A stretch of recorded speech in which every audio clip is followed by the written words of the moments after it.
Today my new book comes out, The Vegetable Grower's Handbook, and to celebrate it, I'm sharing 19 of my favourite vegetable gardening hacks for no-dig success, which kind of emulate a bit of what this book is about. It's packed full of practical and actionable tips on every single page, as well as longer-term strategies for you to have a really successful and enjoyable and productive garden. There's a link down below for you to order your copy today.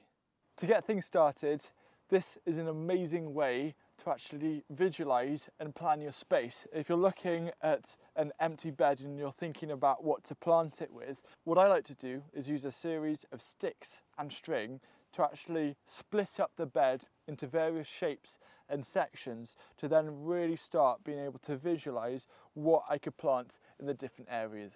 My absolute favourite hack that I learned last year was from Yen from Apple Acres DK on Instagram, and she uses this method of bringing her outdoor brassicas, for example her purple sprouting broccoli and kale, etc., and actually transplanting them from raised beds into the polytunnel or the greenhouse after the tomatoes are out to actually get a better crop from them. And I tried it out in this small area this year and it's been absolutely phenomenal. This little bit of jungle has been one of the highlights all through winter. This is something I wish every single gardener tries at least once, and that's just to leave a few leeks at the end of winter to run through the whole growing cycle to create that amazing flower. This flower is not only beautiful, you can actually eat it, you can add it into salads, and it's also a great way of attracting beneficial pollinators. Next is an amazing method that I've learnt from Liz Zorab, which is actually turning your paths into composters. So what she does is put down wood chip and then you leave it for like a year or two and then it starts turning into this beautiful compost. Then what you do is you can scoop it up and mulch your beds. You could also add to this, so you could mix in other ingredients, for example grass clippings and used coffee grounds to actually turn your paths into another productive area of the garden. Wigwams and other vertical trellises are lovely things to have in the garden, but as you can see they take up vital bed space, which is kind of a little bit annoying, especially for small gardens. So what I like to do actually is to create an archway over the top between two beds, making the most of the pathway. So what that does is it opens up more space in your raised beds to grow stuff, but you're also then turning your unproductive pathway into a place to grow your climbing crops. The next tip is something I picked up from Adam and Ad, and it's using wool packaging. This is wool packaging as a mulch. The reason why it works so well is actually slugs don't like to go over it. So if you're getting slug problems, you can actually use this as a way to help slug proof a lot of your seedlings. And the other thing is it's also a fantastic ingredient to put on your compost bin. Number 8 is an ode of yesterday's video, which is about 8 free ingredients to bulk out your compost bin. And there's actually one that I didn't include, because it's one that you usually buy. It's either municipal compost or bulk compost. Now the quality isn't always very good and usually it's quite microbially dead. However, if you mix this 50% municipal compost with 50% homemade compost and leave it in a pile for 2 to 3 months for them all to mature together, you then get this amazing kind of charged, very microbe rich compost to use on your garden, and it helps extend your homemade compost also. The next hack is something that I picked up from the paddies when visiting Lawson Park, and it's about angling the soil or the compost in your beds ever so slightly towards south. So instead of being straight on with the sun coming down, if you angle it, the sun's hitting it at a better angle, which means that your bed is going to warm up that extra bit more to help your seedlings. Compost bins, they're fantastic to have in the garden, serve a great purpose, but they can take up quite a lot of space. So what you can do when you finish filling a compost bin and you're letting it settle down is to actually plant in it. You can plant things like beans, potatoes, even squash. So last year in these compost bins we grew quite a bumper crop of pumpkins, and it's just one way to get a little extra from your space. This is something I first saw at Charles Dowding's, where he had this big bucket full of water always close by and always so easy to just dunk your watering can and there it is filled. So if you think carefully about where you could put some of these big containers around the garden, which are always available, if you quickly need some water to water a plant, they are there for you. Throughout the growing season, there are often going to be these kind of awkward gaps appearing around your growing area and you're not really sure what to do with them. For me, my go-to is to always fill them with either annual herbs or edible flowers. And the reason why is that these don't need much space, but they are incredibly productive. They also add a lot of colour to the corner or the area, adding to the beauty of your garden, as well as being a great place to attract pollinators and other beneficial insects. One of my favourite things about having raised beds with edges is that the edges actually bring so many benefits.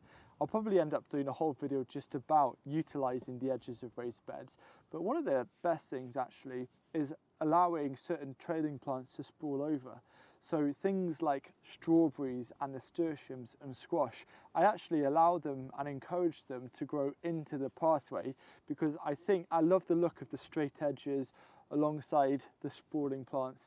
And I just think it's a nice way to utilise more pathway space and also make it look more beautiful. If you have quite an exposed garden, common knowledge is to focus on creating shelters such as undercover growing spaces or tall hedges. One of the best things to do that I learned when visiting Lynbrook Croft is to actually carefully consider varieties. There's very often dwarf varieties of a lot of different things, such as broad beans and peas, which are far more suited to lower, compact growing, and then they can then survive the winds. And it's just a really important thing to think about. Don't just focus on the shelters, also think about varieties. As a gardener, we often have lots of different seed packets all over the place, but there are two things that I'm using this year to help keep them more organised. The first is really simple. It's actually a photo organiser. It has lots of different compartments and it's really easy to keep a track. Now, if you end up getting more seeds, something like a jewellery organiser, such as a load of boxes with little drawers, something like that works so well, and that's the main thing that I'm using this year to make sure that I never lose a seed packet again. I have to mention the next one because it's one of my favourite things about March, April and May, and it's actually the better harvest of kale. Forget the leaves, because when kale starts to flower, you get these amazing flower shoots appear, and they're kind of like a poor person's purple sprouting broccoli. So let your kale grow through April and into May, and then you'll also be gifted with a stunning display of yellow flowers. It's only the start of March, and for me there's still another potential 10 weeks of frost ahead. So if you have a tender plant or if there's a late frost coming, what I like to do is use some kind of material like straw, or it could be leaves, kind of just draped over the plant like that to kind of fluff it up. And then I'm trying to create a frost-free protected room without having to worry about fleece. So coming from the back, making sure everything is scooped in like that, and then putting a rock over the top to secure it.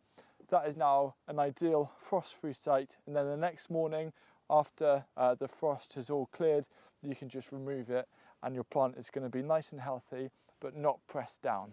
Potatoes are something we all love, and it's worth growing because they taste so good homegrown, but they take up a lot of space and are also quite destructive to the soil, which is not always what we're aiming for when it comes to no-dig gardening. So what I do now as my new strategy is I'm basically growing 90% of my potatoes in containers, most of which are a blight-resistant variety, Sarpomiras, which I let die down and I leave them in the containers all through winter, and whenever I need some potatoes I just tip out a container and I've got potatoes ready. So that also saves a lot of storage space. This next hack has been so revolutionary, I just can't afford to not share it in this video as well, because it's something I learned watching James Prigioni's channel about Bill Mollison's method of helping seeds to germinate with a plank. And you're like, how on earth does that work? Well, what happens, especially for carrots or parsnips, is if you sow them and then they dry out, that really does affect germination. So by putting a plank after you've direct sown them, what you're doing is you're helping to retain all the evaporation to encourage really successful germination. Once the first seedlings start to appear, that's when you remove it and you've got a beautifully germinated row of seedlings. Now, because I love that method so much, whenever I direct sow anything, I use the plank method, whether it's beetroot or lettuce, just because it gives me the peace of mind and the guarantee of a really successful germination rate. I don't know about you, but my dream would be to have a walled garden. What a fantastic growing space it is. However, we can't all have a walled garden, so what we're doing here in this garden to compensate is using trellising around all of the areas to create a walled garden effect on a budget. You can even make your own trellising. It's a fantastic sun trap, and you can also start considering using trellising within your garden to create little sun traps, little kind of pockets of warmth to grow more food, to have more fun, to add more diversity and structure to your space. I just think it's something that's worth thinking about to implement this year. So there are 19 hacks and tips to really help your vegetable garden become really abundant this year. And if you want loads more tips just like that, this book is out today, is absolutely full of them. And if my channel has been any help, and if you want to support it, it would mean the world to me if you could grab a copy, mostly because I'd actually really love to hear your thoughts about it and how it's helped you and your gardening journey.